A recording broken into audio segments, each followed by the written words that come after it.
శ్రీ గురుభ్యో నమః. 2024 నవంబర్ 21వ తేదీ గురువారంతో ప్రారంభమై 30వ తేదీ శనివారంతో అంతమయ్యేటువంటి నవంబర్ నెల చివరి 10 రోజులలో వృషభ రాశిలో జన్మించిన జాతకులకి ఫలితాలు, సూచనలు, సలహాలు క్లుప్తంగా 3 పాయింట్లలో తెలియజేస్తున్నారు. ఇక ఈ నెలలోని ఈ చివరి ఉన్నటువంటి 10 రోజుల్లో 2 ముఖ్యమైనటువంటి ఘట్టాలు జరగబోతున్నాయి.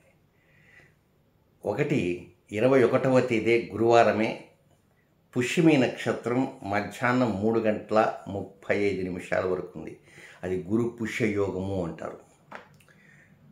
ఒక వివాహ సంబంధమైన అంశాలు మినహాయించి రిలేటెడ్ టు మ్యారేజెస్ అవి తప్ప మిగిలినటువంటి ఎలాంటి కార్యక్రమాలకైనా ప్రారంభం చేసుకోవటానికి కానీ, దాని గురించి కొంచెం లోతుగా విశ్లేషించుకోవడానికి కానీ, ఏదైనా ముందుకు వెళ్ళటానికి కానీ అనుకూలమైనటువంటి కాలం గురు పుష్య యోగం.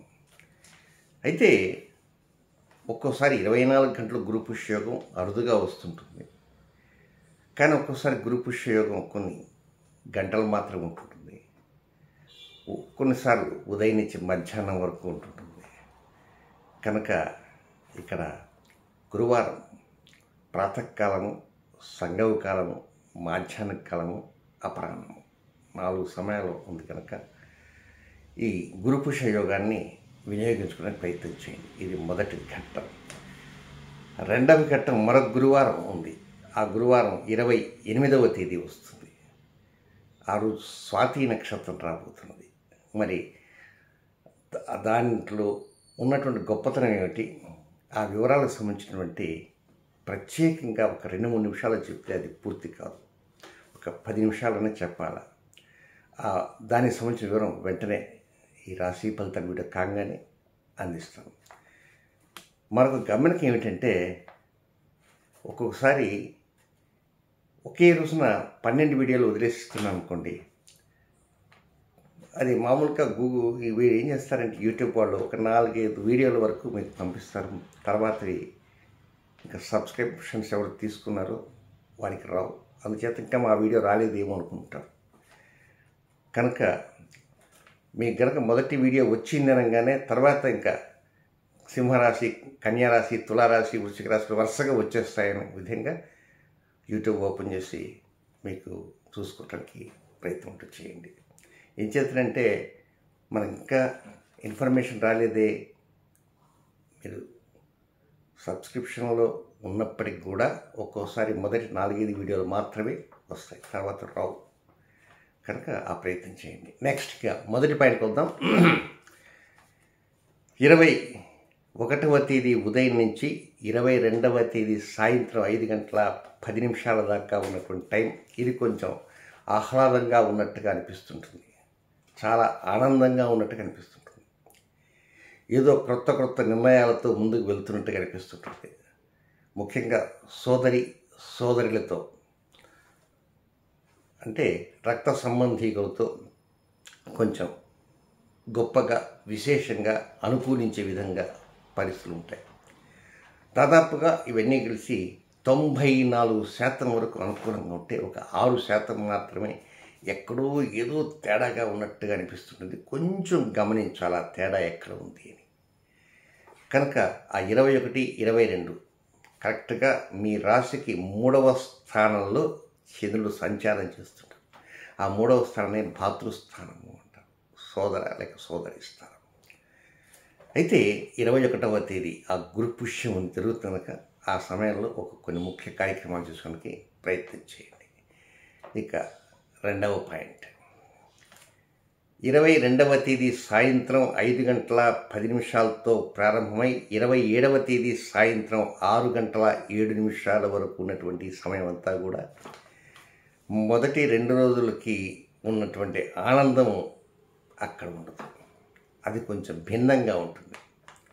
ఉద్యోగంలో కావచ్చు, వృత్తిలో కావచ్చు, వ్యాపారంలో కావచ్చు, వ్యవహారాల్లో కావచ్చు, ప్రారంభాల్లో కావచ్చు, ఎదుటివారితో మాట్లాడే సమయంలో కావచ్చు, ఒక్కోసారి మీ ఆలోచన సరళలో కావచ్చు, ప్రయాణంలో కావచ్చు, బంధుమిత్రుల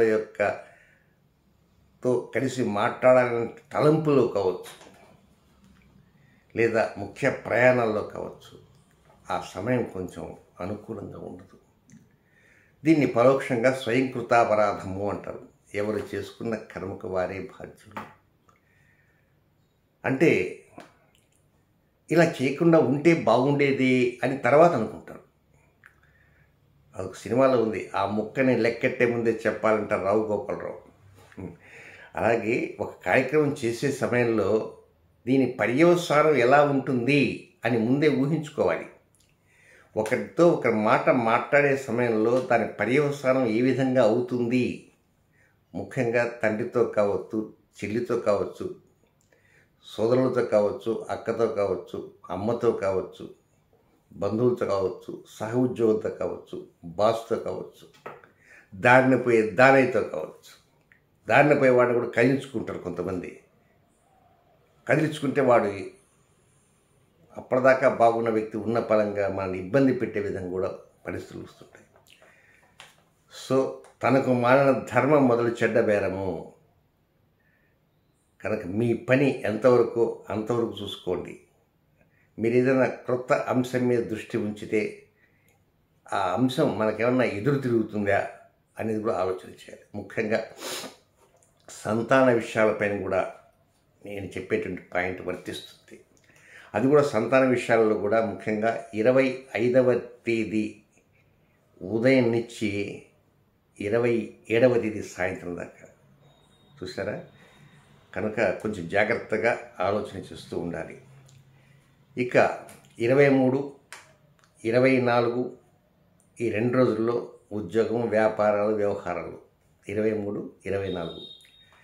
25, 26, 27 సంతానాలు, సౌభాగ్యాలు అలాంటి వాటికి వర్తిస్తుంటుంది. ఉద్యోగంలో ఒక్కోసారి ప్రమోషన్స్ దగ్గర దాకా వచ్చేసి సడన్గా వెనక్కి అవకాశం. ఒక్కోసారి ఉద్యోగానికి మొదటికే మోసం వచ్చేటువంటి పరిస్థితులు ఉంటుంటాయి. అయితే ఈ నెల నవంబర్ 28వ తేదీ ఒక ప్రత్యేకంగా రెమెడీ చెప్తానని చెప్పాను కదా, ఆ రెమెడీ చెప్తాను. దానికంటే ముందుగా మీ జన్మ రాశిలోనే నవంబర్ 28వ తేదీ ఆ రోజు మధ్యాహ్నం 2:33 ఆయన శుభగ్రహ గురువు రోహిణి నక్షత్రంలో ప్రవేశిస్తాడు. ఏ నక్షత్రం? రోహిణి నక్షత్రంలో. నవంబర్ 28 నుంచి తిరిగి వక్రంలోనే ఉన్నాడు. ఆ రోహిణిలోకి వస్తాడు. మృగశిర నుంచి రోహిణికి వస్తాడు. వృషభ రాశిలో గురువు ఉన్నాడు. 2026వ సంవత్సరం ఫిబ్రవరి 4వ తేదీ మధ్యాహ్నం 12:45 దాకా ఆయన రోహిణిలోనే ఉంటుంటాడు. ఎప్పుడైతే రోహిణి నక్షత్రంలోకి గురువు సంచారం ప్రారంభమైందో take utmost care in all aspects. ప్రతి విషయంలో భోజనం చేసే దగ్గర నుంచి ఒక్కోసారి మంచినీళ్ళు కూడా పక్కన పెట్టుకోవాలి. కొంతమంది మంచినీళ్ళు పక్కన పెట్టుకోకుండా దూరంగా పెట్టేసేసిను ఏదో తినేస్తుంటారు. ఏదో ఒక్కోసారి గుంతు కొట్టుకునే అవకాశం వస్తాయి. వాష్రూమ్లో, అలాగే డ్రైవింగ్లో, ప్రయాణాలలో ఎదుటివారు చెప్పిన తూచా తప్పకుండా పాటించే విధంగా ఉండాలి. నువ్వేంటి నాకు చెప్పేది, నా కన్నీ తెలుసు. కొంతమంది మీసం మెలివేస్తాడు.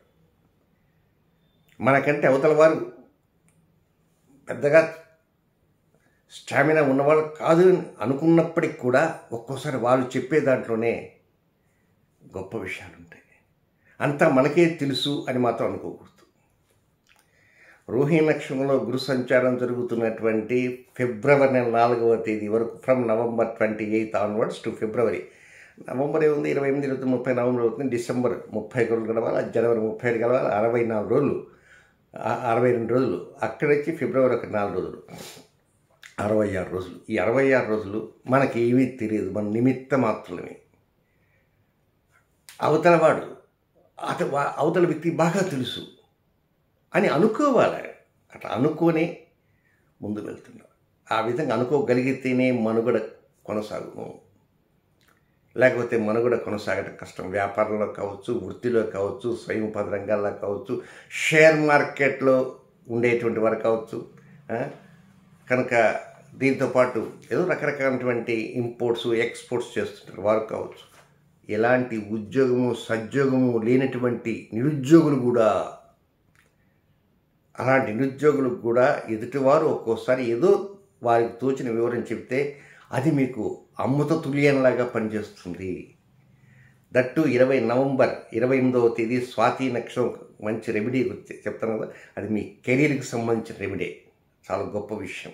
అది అరుదుగా వస్తుంటుంది. అలాంటిది అది నేను తెలియజేస్తాను. తప్పకుండా ఆ వీడియో చూడటానికి ప్రయత్నం చేయండి. ఇక 3వ పాయింట్ 27వ తేదీ సాయంత్రం 6:07 నుంచి 30వ తేదీ అర్ధరాత్రి అబ్బో ఇది ఇంకెందుకు రైఫిల్ పోయినట్టు పోతుంటుంది. రైఫిల్ ఒక 2వ పాయింట్ ఒకటే కొద్దిగా ఏదో విసుగ్గా ఉన్నట్టు కనిపిస్తుంది తప్ప, ఇంకా 3వ పాయింట్ 27వ తేదీ సాయంత్రం 6:02 PM ఆన్వర్డ్స్ 30th midnight వరకు రైఫిల్ లాగా ఉంటుంది. దాంపత్య జీవితంలో కావచ్చు, డెవలప్మెంట్స్ కావచ్చు, ప్రేమికుల మధ్య కావచ్చు, వ్యాపారస్తుల మధ్య కావచ్చు, ఆ తర్వాత వివాహం కావటానికి సిద్ధంగా ఉన్నవారు కావచ్చు, దంపతులుగా ఉండేవారు కావచ్చు, లేక అనారోగ్యంతో ఉండేవారు కావచ్చు, శత్రువులతో నిత్యం పోరాడేవారు కావచ్చు, ఇలా అందరికీ కొంత మేలైనటువంటి లబ్ధి కలిగేలా అవకాశాలంటూ వస్తుంటాయి. కనుక ఇబ్బంది అంటూ ఏమీ లేదు. హ్యాపీగా ఆనందంగా అమ్మ గురువు 28వ తారీఖు రావటం మంచిదైంది అనుకుంటారు. కానీ గురువు పని గురువు ఉంటుంది. కానీ మొదటి 2 రోజులు ఇలా ఉండంగానే మనం లెక్కలు కట్టకూడదు. కనుక కొంచెం జాగ్రత్తగా మంచిగా ఎదుటివారితో ఉంటుంటే, ఆస్వాదిస్తుంటే డెవలప్మెంట్స్ వాటివే వస్తుంటాయి. కనుక జాగ్రత్త. గురు ప్రయత్నాలు ఉంటాయి. కనుక గురు రోహిణి నక్షత్రం వచ్చాయంటే ఎక్కడ ఏ తాటికాయ నెత్తి మీద పడుతుందో కనుక మనం జాగ్రత్తగా ఆలోచన చేస్తూ త్రికరణ శుద్ధితోనే ముందుకు వెళ్తూ ఉండాల్సిన అవసరం ఉంది.